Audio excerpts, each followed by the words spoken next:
Hello guys, कैसे हैं आप सब लोग। गाइस मैंने रोटियां पकाई है, देखो रोटियां पकाई। आई होप आप लोग अच्छे होंगे। मैं भी अच्छी नहीं हूँ और रिपोर्ट आ गई है मेरी। जैसे कि मैंने आपसे कहा था कि मेरी रिपोर्ट आ जाएगी अल्ट्रासाउंड की और पता चल जाएगा कि दर्द क्यों होता है। तो बहुत बड़ी बीमारी निकल गई है मुझे और मम्मा सब्जी तो बन गई ना। सोचा नहीं था मैंने कि ये बीमारी मुझे निकल जाएगी और हल्का सा भी नहीं सोचा कि ऐसी बीमारी मुझे होगी। कॉटन निकल रहा है पूरा रुई डॉल में से। गाइस इसको आज सिलाई कर दूंगी मैं। दोस्तों तो सोचा नहीं था कि इतनी बड़ी। खाओगे बेटा मैं 1 मिनट बात कर रही हूँ ना। तो सोचा नहीं था इतनी बड़ी बीमारी मुझे हो जाएगी। और रिपोर्ट आई तो रिपोर्ट अभी डॉक्टर के पास लेकर नहीं गई हूँ मैं। सिर्फ रिपोर्ट मैंने देखी है और देखकर ही मैंने रिपोर्ट को पढ़ लिया उसमें क्या लिखा हुआ है। सोच कर डर लग रहा है कि क्या होगा। मुझे कुछ हो गया तो मेरे बच्चों को कौन देखेगा इसके बाद। मैं नहीं जानती आगे क्या होने वाला है। एक्चुअली जैसा हम सोचते हैं ना लाइफ में वैसा कभी नहीं होता। पता नहीं, हम नए घर में आए, अभी 7-8 महीने हुए हमें इस घर में। नज़र लग गई मुझे या मेरी फैमिली को। कितने खुश थे हम लोग और अचानक ही दर्द होने लगा। 2-3 महीने से दर्द हो रहा है डेली। आपने देखा भी है, पिछले वीडियोस आपने देखी होगी। पीछे के व्लॉग्स में मैंने बताया भी था कि मेरे को दर्द होता है, बहुत गंदा दर्द होता है हर रोज़ और रात को ही होता है। हर मतलब 10 दिन में दर्द होता था पहले, अब हर 4 दिन बाद। निक्कू मत करो बेटा, हर 4 दिन बाद दर्द होने लगा। तो फिर मैंने दिखाया मैक्स हॉस्पिटल में, मैंने सफदरजंग हॉस्पिटल में दिखाया। हमारे पास एक्चुअली पैसा भी नहीं है इतना कि हम किसी प्राइवेट में दिखा सकें। तो मैक्स में मैंने दिखाया राशन कार्ड के थ्रू, जो कि WS गरीबों की कैटेगरी होती है, और वहाँ पैसे नहीं लगे। फिर तो उन्होंने मेरा ECG किया था क्योंकि दिल में दर्द हो रहा था। तो वो कहने लगे दिल मतलब कमज़ोर है थोड़ा, लेकिन वो भी प्रॉब्लम नहीं थी। मेरे को सफदरजंग में दिखाया। छठ पूजा से 1 दिन पहले भी मुझे दर्द हो गया था। फिर इंजेक्शन लगाकर वापस आ गई थी मैं। तो फिर उसके बाद फिर से दर्द हुआ अभी। तो फिर मैं मोहल्ला क्लिनिक गई जो दिल्ली में खुले हुए हैं। उन्होंने कहा कि अल्ट्रासाउंड होगा, तो उन्होंने मुझे एक प्राइवेट हॉस्पिटल में भेज दिया, जिसका मैंने आपको बताया कि परसों मेरा अल्ट्रासाउंड हुआ था और कल मेरी रिपोर्ट आने वाली थी, लेकिन रिपोर्ट आज लेकर आए हैं क्योंकि कल फिर वापस जाना पॉसिबल नहीं था वहाँ 4 घंटे बाद। तो आज रिपोर्ट आई है तो मैंने खुद ही देख ली रिपोर्ट। एक्चुअली मैं पढ़ लिख कर पता ही लग जाता है उसमें रिपोर्ट्स जो आती है, मुझे रिपोर्ट्स देखना आता है। तो रिपोर्ट में देखा तो मुझे जो गॉल ब्लैडर होता है, पित्त की थैली, उसमें पथरियाँ हैं कई सारी, तो स्टोन्स है। कभी सोचा नहीं था कि मुझे पथरी जैसी कोई बीमारी होगी।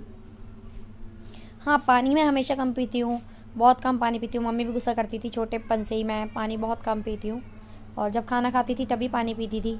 शायद इस वजह से पथरियाँ हो गई। तो कई सारी पथरी है, उसमें से जो सबसे बड़ी है वो है 13 mm की। तो इसका एकमात्र इलाज है ऑपरेशन।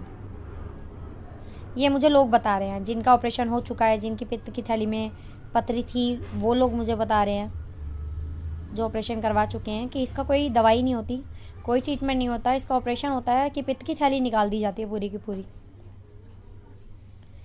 अब आप खुद ही सोचिए, शरीर का एक हिस्सा, मतलब पित्त की थैली जो होती है वो पाचन करती है, शरीर में पचाती है खाने को। अगर वो निकल जाएगी शरीर में से तो शरीर कैसे काम करेगा, किस तरह से। नॉर्मल लाइफ तो नहीं रह पाती है इंसान की।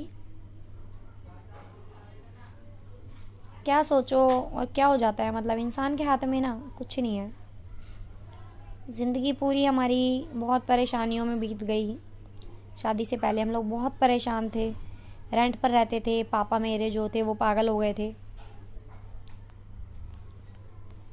तो बहुत दुखी रहती थी। फिर शादी हुई, किराए पर रहते थे। मेरा बच्चा बीमार हो गया, उसके बाद उसको सीज़र डिसऑर्डर था। 5-6 साल उसका इलाज कराया। सोचा कि कितनी कोशिशें करी, 3-4 लोन लिए, घर लिया। सोचा 6-7 साल अब लोन का कर्जा उतारेंगे और उसके बाद सुकून से ज़िंदगी जिएंगे। लेकिन अभी तो शुरुआत भी नहीं हुई। घर में आए हुए हमें 7-8 महीने हुए और मेरे को ये बीमारी लग गई। सच में क्या सोचा था और क्या हो रहा है हमारे साथ। कुछ लोग ये भी बोल रहे हैं कि जो ये पित्त की थैली होती है, अगर इसका ऑपरेशन जल्दी ना कराया जाए तो ये कैंसर भी बन जाता है, और ऑपरेशन कराते वक्त भी इंसान को कुछ भी हो सकता है, क्योंकि पित्त की थैली फट भी सकती है। जब जब दर्द होता है तो सूजन आ जाती है यहाँ पर, यहाँ दर्द होता है बेसिकली। जो पित्त की थैली का दर्द है वो यहाँ होता है। और अब प्रॉब्लम ये हो रही है मुझे कि 3 दिन से दर्द तो मेरे होता ही रहता है रेगुलर, 5-6 दिन बाद, 10 दिन बाद। तो 3 दिन से ये हो रहा है मेरे को कि दर्द, खांस रही हूँ तब भी हो रहा है, हिल रही हूँ तब भी हो रहा है।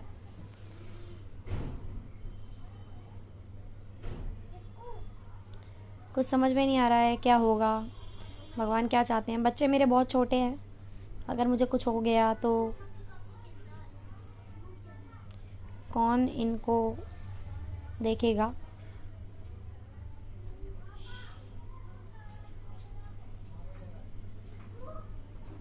सच में कोई नहीं है मेरे बच्चों को देखने वाला, कोई नहीं है। मेरी सास हैं वो भी नहीं देखेंगी, और कोई भी नहीं है, क्योंकि मेरे सामने ही लोग मेरे बच्चों को मारते पीटते हैं, गंदे तरीके से बात करते हैं। तो मेरे जाने के बाद कौन देखेगा, कोई नहीं देखेगा। बस भगवान, ऑपरेशन तो करवाना ही है, ऑपरेशन ही इसका सॉल्यूशन है। तो मैं तो ये कह रही हूँ, भगवान जी मेरे बच्चों को अनाथ मत होने देना। बस मुझे कुछ हो गया तो मेरे बच्चों की ज़िंदगी बर्बाद हो जाएगी। मुझे ये दुख नहीं है कि मुझे क्या हो रहा है, क्यों हो गया मुझे, ये हो गई बीमारी है, किसी को भी हो सकती है। लेकिन ये है कि मेरे अंदर ब्लड की भी कमी है, वज़न भी मेरा कम है, 30 किलो वज़न है मेरा। और अगर ऑपरेशन होता है तो उसमें बहुत ज़्यादा ब्लीडिंग होती है, जिनका वो उन्होंने बताया है कि खाना पीना करके शरीर को सही करना है।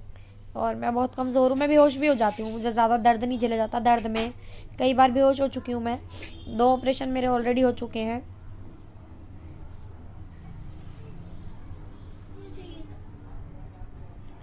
और ये तीसरा ऑपरेशन होगा। मैं नहीं जानती क्या होगा, कहते हैं नसीब में जो लिखा है वो तो होना ही है। लेकिन मैं तो दूसरे जो बच्चे होते हैं जिनके माँ नहीं होती, उनको देखकर ही मुझे रोना आ जाता है। मैं दुनिया से चली गई तो मेरी आत्मा हमेशा भटकती रहेगी, मुझे कभी शांति नहीं मिलेगी मेरे बच्चों के बिना। मैं अपने बच्चों के बिना एक दिन भी, 1 घंटा भी नहीं रह सकती हूँ। मैं किसी के घर भी कभी हम अपने बच्चे को नहीं छोड़ते हैं, क्योंकि मेरा मन ही नहीं लगता है, बच्चों को हमेशा नज़रों के सामने मैं रखती हूँ।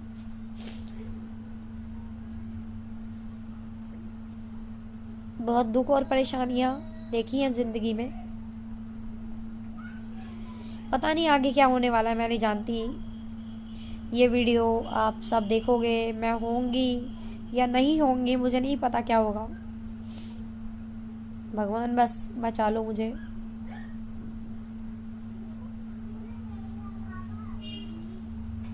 ऑपरेशन अभी कराना ज़रूरी है, क्योंकि जितना इसको लेट करेंगे उतना रिस्क बढ़ता जाएगा।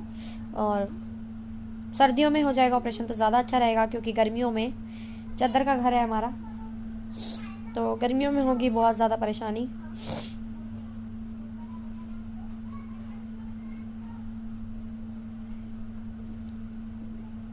अब पता नहीं क्या होगा।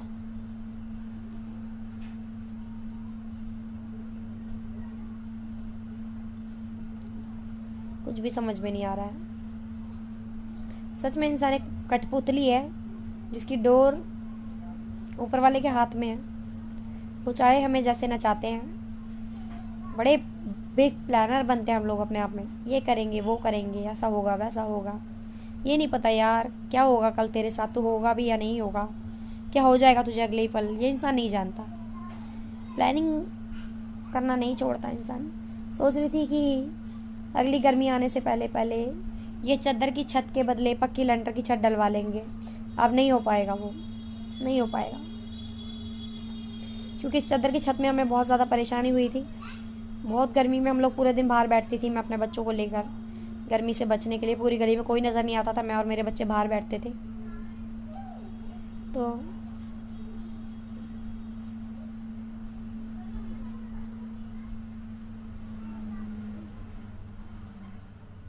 सोचा नहीं था कि बीमारी मुझे लग जाएगी।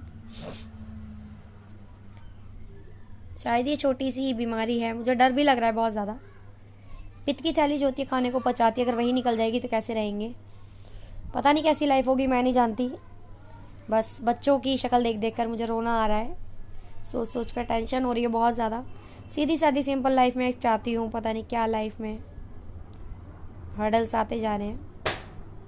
इसी का नाम ज़िंदगी है शायद।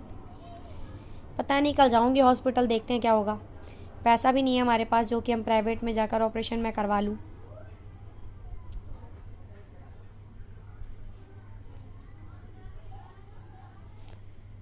अब ऊपर वाला ही जानता है कि क्या होगा आगे। ऊपर वाले के अलावा किसी के पास जवाब नहीं है इस चीज़ का। तो वीडियो बहुत ज़्यादा लंबी होती जा रही है। मिलते हैं नेक्स्ट व्लॉग में, जो भी होगा आपको ज़रूर बताऊंगी, आपसे ज़रूर शेयर करूंगी।